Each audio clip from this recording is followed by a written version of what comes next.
Hey there, my name's Alex, and I have an amazing story for you today. As I tell you the story, I want you to think about two things. So, first, did this even happen?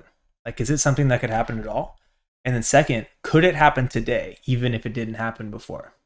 And don't worry, this lady is relevant. All right, so this story is really old. It's way old, older than this country, older than Facebook and YouTube and TikTok. Man, it's older than indoor plumbing. It's an old, old story. A long time ago, like 3,300 years ago, there were two armies fighting. We had the Greeks and we had the Trojans. No, not those Trojans. No, not those Trojans. Yeah, these Trojans. These two armies fought day and night for almost 10 years, all because the Trojans had taken the wife of one of the leaders of the Greeks, Helen, the lady we saw before. And the Greeks were not going to stand for this. Year after year, they fought to no avail. See, back then, cities had walls and gates made specifically for this situation. If you had no walls and no gates, you were basically free picking. So again, year after year, they fought. The Greeks trying to gain entrance into the city, and the Trojans holding tight.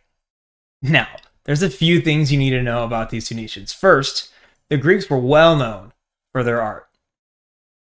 This may not look like much to you, but it was some top tier stuff back in the day. Second, the Trojans like to win.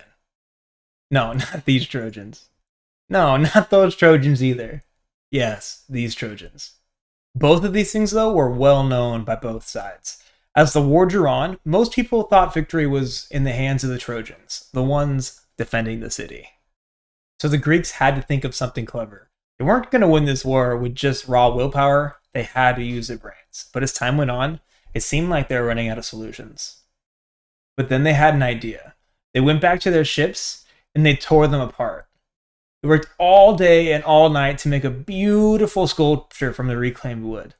But not just any sculpture, a giant wooden horse.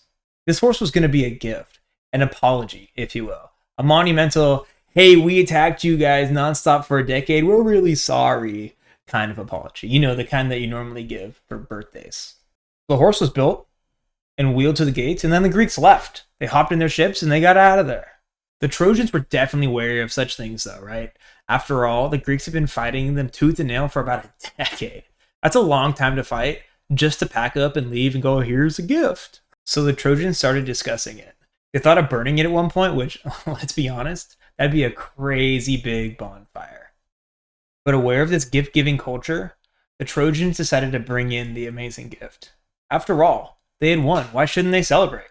So the Trojans partied. The war was finally over. The land was theirs once again. They had this super amazing new gift. I mean, they could light it on fire some other day if they really wanted to. You know what I mean? Then, as night fell and the Trojans fell asleep, the Greeks hatched their master plan.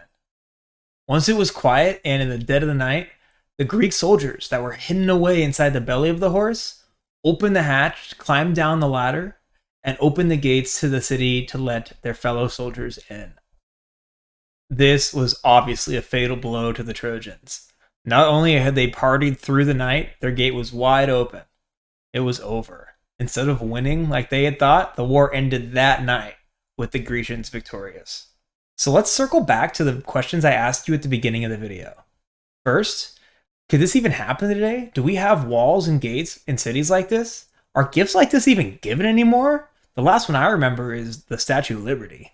But most importantly, now that everybody knows this story, including me and you, wouldn't everybody just expect something like this to happen? And second, do you even believe this happened at all? Is this too far-fetched to be true? Could one city even hold on for 10 years? I don't know. That's what I'm asking you.